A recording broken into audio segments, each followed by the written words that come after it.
guys, how's it going? Today's video is going to be my March TBR.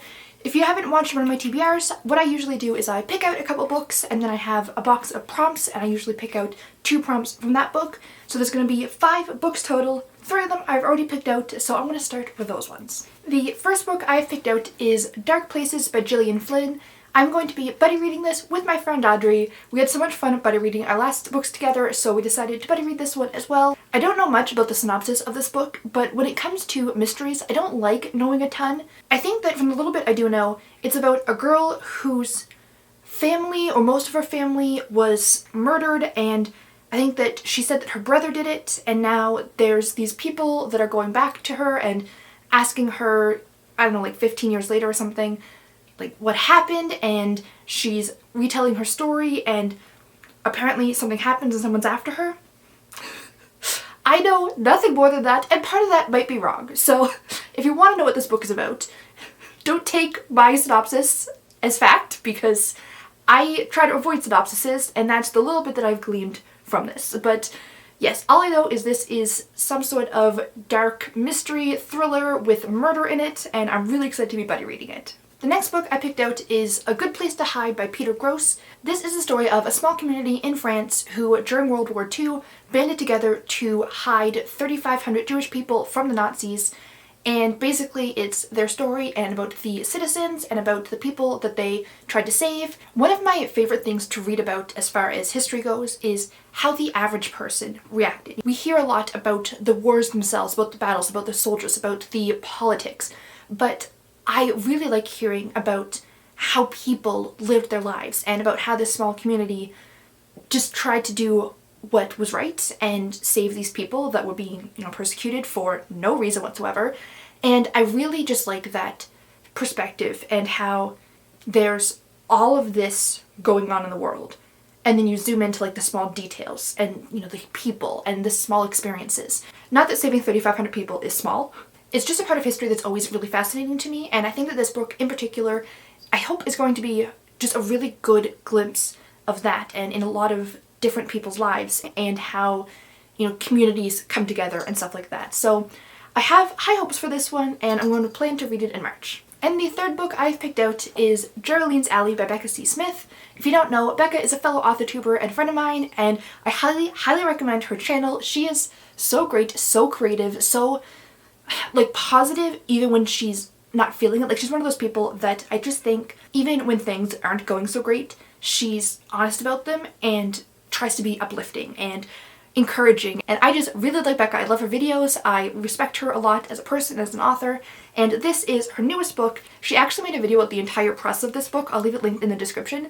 But she did everything for this book in 90 days. Writing it, editing it, releasing it, making the cover, everything, which is mind-blowing to me. But I was watching that video, super inspired as always, and just as she talked about the book more and more, I just got so excited about it. So I paused the video, bought it, and it just came in the mail, and I'm going to read it in March. This is a story of Geraldine, who has a lot of, I think, anxiety issues or just fear overall, and she imagines storybook characters and they talk to her. At one point her grandmother gives her a gun for protection, and then one night she is walking down an alley, which is one of her biggest fears, and she shoots someone that she believes is attacking her, and then things spiral from there.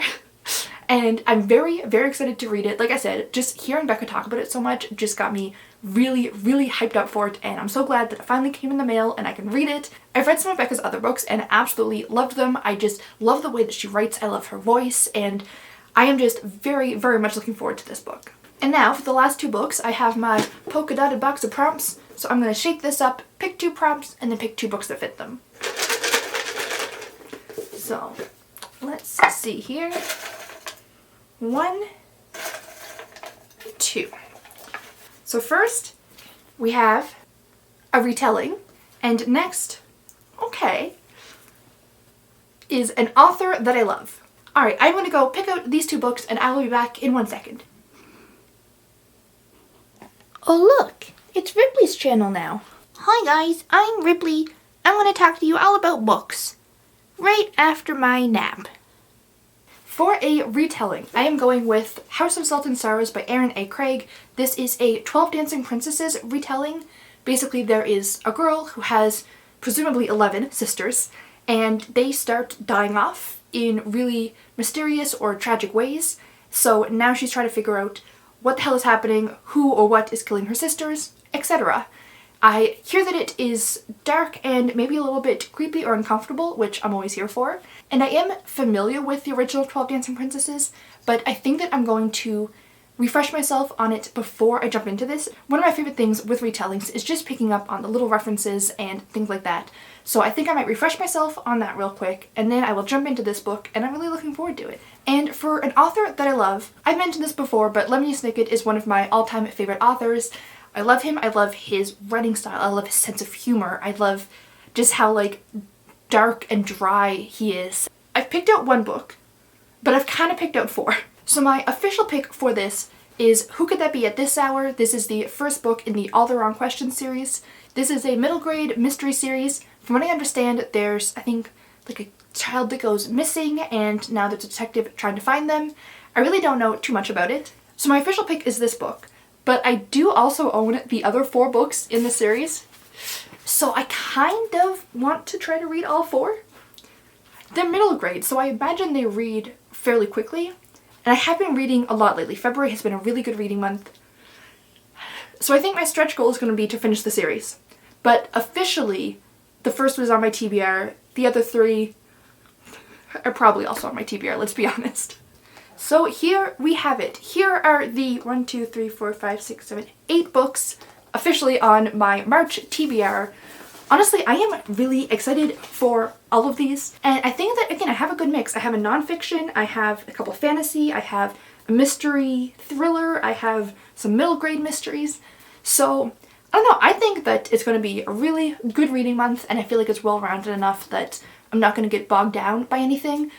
So yeah, I guess that is all for today's video. If you guys enjoyed it, please click the like button to let me know, and subscribe to stay updated with the rest of my videos. I try to post new videos every Wednesday and Sunday, usually reading or writing related. So I hope to see you guys next time, and until then, have a great day. Bye!